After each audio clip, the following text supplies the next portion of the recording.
আসসালামু আলাইকুম। আমি খোরশেদ মাহিম, এডুকেশন পয়েন্ট থেকে। আজকে আমাদের আলোচনার বিষয় হচ্ছে right form of verbs. Right form of verbs এর দ্বিতীয় ক্লাসে আপনাদের সবাইকে স্বাগত। রাইট ফর্ম অফ ভার্বস এর প্রত্যেকটা ক্লাস সিরিয়ালি আসতে থাকবে। একটা মানুষ যদি নিয়মিত এই ভিডিওসগুলা যদি দেখে, তাহলে ইনশাল্লাহ আশা করা যায় খুব অল্প দিনের মধ্যে ইংরেজির একটা ভালো একটা সেটআপের মধ্যে চলে আসবে। তো আজকের ক্লাস নাম্বার হচ্ছে 2। গত ক্লাসের আলোচনা থেকে গত ক্লাসে দেখানো হয়েছিল রাইট ফর্ম ভার্বস এর প্রকারভেদ। Finite verb, non finite verb. Finite verb আবার কত প্রকার ছিল? 2 প্রকার। একটা অক্সিলারি ভার্ব, আরটা কি? Principal verb. প্রিন্সিপাল ভার্ব আবার 2 প্রকার ছিল, ট্রানজিটিভ, ইনট্রানজিটিভ। সবকিছুই কমপ্লিট ছিল। এখন অক্সিলারি ভার্ব ছিল, আমি লিখছিলাম হচ্ছে 5 ধরনের। সেই 5 ধরনের ভার্বকে আজকে পুরোপুরি আলোচনা করা হবে, ঠিক আছে? আর এটা আমাদের ফাইনিট ভার্ব আলোচনা করতে গেলে আমাদের লাগবে টেন্স এবং ভয়েস চেঞ্জ। এই দুইটার জন্য এই অক্সিলারি ভার্ব ছাড়া টেন্স আলোচনা করা সম্ভব না। অবশ্যই আমাদের এই অক্সিলারি ভার্ব মুখস্থ থাকতে হবে, এবং সেটা কিভাবে থাকতে হবে? এখানে কন্টেন্টের হেডলাইন হচ্ছে কনজুগেশন অফ অক্সিলিয়ারিস। এই প্রত্যেকটা ভার্ব হচ্ছে অক্সিলারি ভার্ব, কিন্তু এখানে লেখছি কনজুগেশন। কনজুগেশন অফ ভার্ব হচ্ছে 2 প্রকার। কত প্রকার? 2 প্রকার। এক নাম্বার হচ্ছে কি? Strong verb. 2 নাম্বার কি? Week verb. এখানে স্ট্রং ভার্বকে বলা হয় ইরেগুলার ভার্ব, আর উইক ভার্বকে কি বলা হয়? Regular verb. চেনার উপায় কি? এই একটা ভার্বের ফর্ম হচ্ছে 5টা। কয়টা? প্রকারভেদ হচ্ছে কনজুগেশন 2 প্রকার, স্ট্রং এবং উইক। এখন এখানে দেখো, ভার্বের শেষে যদি ফার্স্ট পার্টিসিপল করার সময় তোমার হচ্ছে এন, ই এন অথবা এন ই থাকে, তাহলে সেটাকে আমরা বলবো কি? Strong verb. আর উইক ভার্ব কোনটাকে বলবো? যেখানে থাকবে ডি, ইডি আর একটা কি? টি। পরিবর্তনটা যদি এইভাবে হয়, তাহলে সেটা হবে কি? Week verb. এখন এই ফরম্যাট দিয়ে আমরা চিনবো, ঠিক আছে? এই কনজুগেশন ভার্ব 2 প্রকার, কিন্তু এটার ফরম্যাট হচ্ছে ভার্বের 5টা। কয়টা? 5টা। সেটা কি কি টেন্সে কাজে লাগবে? প্রথম ফরম্যাটের নাম হচ্ছে present form, first form, first participle form, present participle form and infinitive form. এই 5টা হচ্ছে কনজুগেশন ভার্ব। এই 5টার মধ্যে আমাদের অক্সিলারি ভার্বটা কোনটা কোন ফর্মের মধ্যে পড়ে আমাদেরকে জানতে হবে, মুখস্থ করতে হবে, নাহলে আমি টেন্স চিনবো না, ভয়েস চেঞ্জ চিনবো না, ইংরেজি বুঝবো না। প্রথম এটা আমাদেরকে মুখস্থ সেটআপ সহ লাগবেই লাগবে। তাহলে প্রথম 1 নম্বরে যেই বিষয়টা দেওয়া আছে, টু বি ভার্ব। কি verb? To be verb. To be verb be, am, is, are, was, were, been, being. এবং এটাকে যদি ইনফিনিটিভ করি, তাহলে যেই ভার্বটার নাম, ভার্বটার নাম কি? To be. তাহলে এই হচ্ছে বি, আর এইটা প্রেজেন্ট ফর্মে এই বিটা হচ্ছে base form. Beta base form অনেক সময় এই যে ব্র্যাকেটের মধ্যে এইভাবে লেখা থাকে বি। লেখা থাকলে বুঝতে হবে যে টু বি ভার্ব মানে এই সবগুলাকেই নির্দেশ করতেছে। তাহলে এটা আমাকে মুখস্থ করতে হবে। Be, am, is, are, was, were, been, being. মূলত এই যে এই পর্যন্ত এই 8টা ভার্ব হচ্ছে অরিজিনালি হচ্ছে কি verb? To be verb. Be ভুললেই আমাদেরকে বুঝতে হবে বি, এম, ইজ, আর এই 4টা কোন ফর্ম? Present form. বেস কোনটা? Be. Was, were first form, being first participle form, being present participle form. আমি অবশ্য বোঝানোর ক্ষেত্রে প্রেজেন্ট কে বি1, ফার্স্ট কে বি2, ফার্স্ট পার্টিসিপল কে বি3 এবং প্রেজেন্ট পার্টিসিপল কে বি4, আর ইনফিনিটিভ কে আমি ইউজ করি বি5। হেই, দেন এটারে আবার একটু প্রনাউন্সিয়েশনের কিছু ব্যাপার আছে। যদি আমরা প্রনাউন্সিয়েশন সহ শিখি তাহলে বেটার হয়। এটা হচ্ছে বি, এম আমরা সবাই বলতে পারি, কিন্তু এটাকে আমরা মাঝে মাঝে ভুল বলি।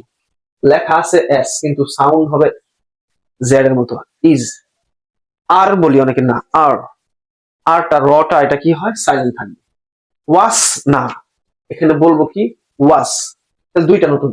এটা ইজ, এটা কি? ওয়াজ, এটা কি? ওয়ার।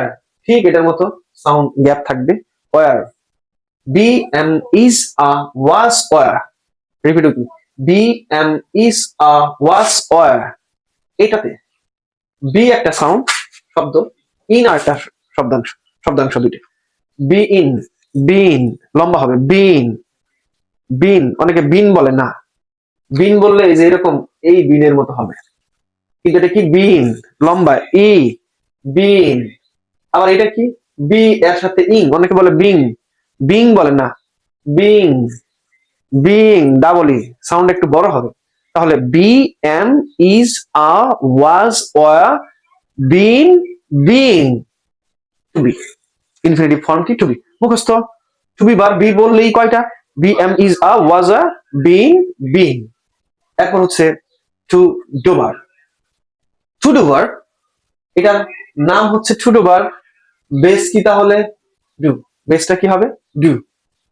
তাহলে বেস যদি ডু হয়, ভার্ব কয়টা, এখানে ভার্ব হচ্ছে এই তিনটা, ডু, ডাস, ডিড, এই যে পাঁচ পর্যন্ত, ডানে কাউন্ট করবো না, কিন্তু এখানে ছিল টু বি ভার্ব কিন্তু কয়টা ছিল, আটটা। কি কি ছিল, B am is are was ওয়া বিং বিং পর্যন্ত। এটা ভয়েস চেঞ্জে প্রচুর লাগবে, টেন্স বোঝার সময় সেন্সটা নিতে গেলে ভয়েস চেঞ্জ এটা ছাড়া হবেই না। তারপর টু ডু কয়টা, তিনটা, ডু ডাস, অনেকে ডাস চ বলবে না, ডাজ, ডু ডাস, অনেকে বলবে ডিট, না ডিট দ্রুত, ডু ডাস ডিট। ডান, ভাই এটা যখন প্রিন্সিপাল ভার্ব হিসেবে কোথাও বসবে, ঠিক আছে, অথবা ফার্স্ট পার্টিসিপল হিসেবে বসবে, তখন ডান ডুইং প্রেজেন্ট পার্টিসিপল হিসেবে। কিন্তু এখন এখানে অক্সিলারি ভার্ব বলতে এক, দুই, তিনটা, টু ডু ভার্ব কয়টা, তিনটা, ডু ডাস ডিট। ডু ডাস কোন ফর্ম, প্রেজেন্ট, ডু ডাস কোন ফর্ম, প্রেজেন্ট, ডিড কোন ফর্ম, ফার্স্ট, দেখলেই বুঝতে হবে। ইউজ এর সময় যখন বলবে টু ডু ফার্স্ট ফর্ম, তাহলে কোনটা ব্যবহার করতে হবে, ডিড। যদি বলি প্রেজেন্ট ফর্ম, ডু অথবা does, do does did, be am is are was were been being, do does did, do does এমনি পড়া যাবে না একসাথে, ডু ডাস মানে দুইটাই present, do does did.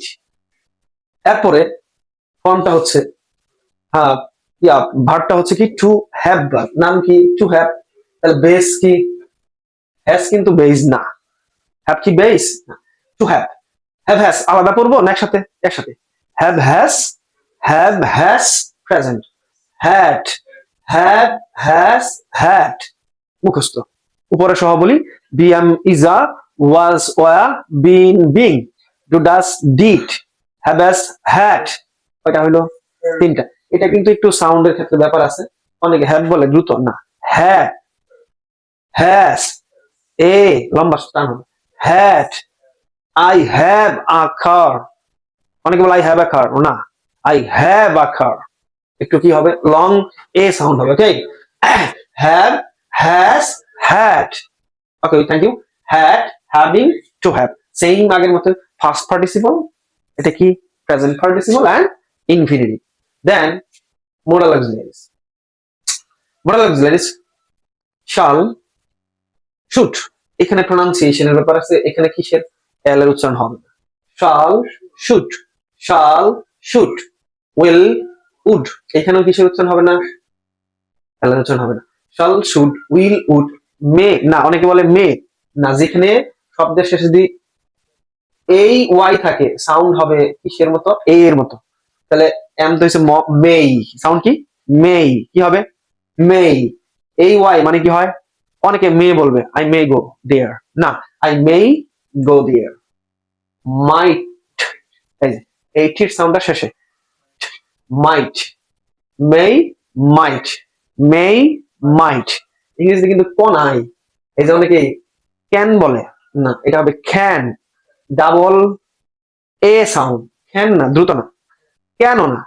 Can, I can do it, can কি লম্বা এ সাউন্ড, লম্বা can could, can could, must, must কি মাস্ট, মাস্ট এই দাও মাস্ট, আগে কি মাস্ট, মাস্ট সাউন্ড কি পরের টি সাউন্ডটা, মাস আগে, মাস্ট, মাস্ট, ওকে।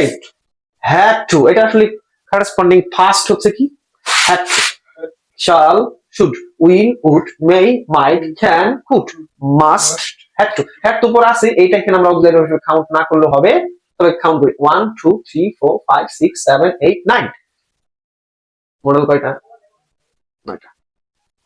এরপর হচ্ছে সেমি মডাল, এটার ব্যবহার অনেক আছে, পরে বুঝাইতে হবে। যাই হোক, আজকের এই অক্সিলারি ভার্ব সম্পর্কে যে ধারণাটুকু পাইলাম, এই ধারণা থেকে আমরা পরবর্তীতে যে ক্লাসগুলো আসবে, এর পরের ধাপটা হচ্ছে টেন্স এবং ভয়েস চেঞ্জের যে গঠনগুলো, সেগুলো আলোচনা করব এই অক্সিলারি ভার্বের সাহায্যে।